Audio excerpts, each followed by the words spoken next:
Ay! Yon guys, so Sunday morning, marikabok na si Dominar tsaka si Deadpool, Green Deadpool natin ang ating Marvel 130. Paliguan muna natin gamit yung ating cordless na sprayer natin.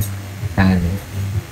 Portable siya. Dalawang battery nito kaya tigis ang battery, ubusin ko yung power sa kanyang dalawa.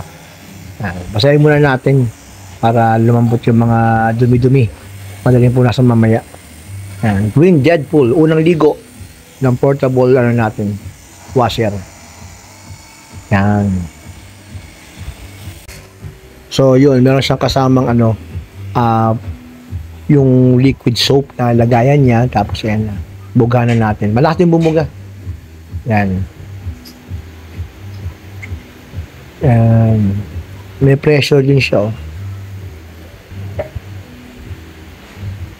So, sabihin na natin, saka si Deadpool din, sabihin natin bugahan nitong ating liquid soap na panglinis ng motor natin.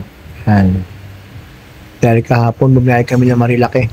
Medyo maraming mga alikabok. Saka yung sa bandang MRT, natuluan to lang yung katas ng semento na ginagawang MRT 7 sa bandang Lagro. Doon kami dumaan kapong pauwi, backdoor kami. Yan guys, so banlawan time na. Ginawa na sila. Napaginhawa niyan, pagkasabon, pulas ng konti, then banlaw na si ating Optimus Dominar at ang ating Green Deadpool. Oh, sarap po.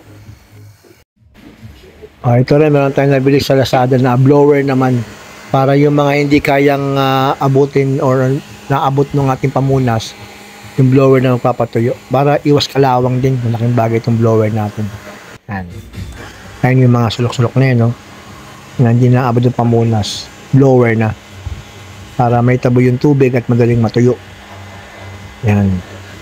Pati kay Deadpool din gagamitin natin to. Yan to. Ayun, no? Yan. Tuyo na mabilis to. Iwas kalawang. Very good.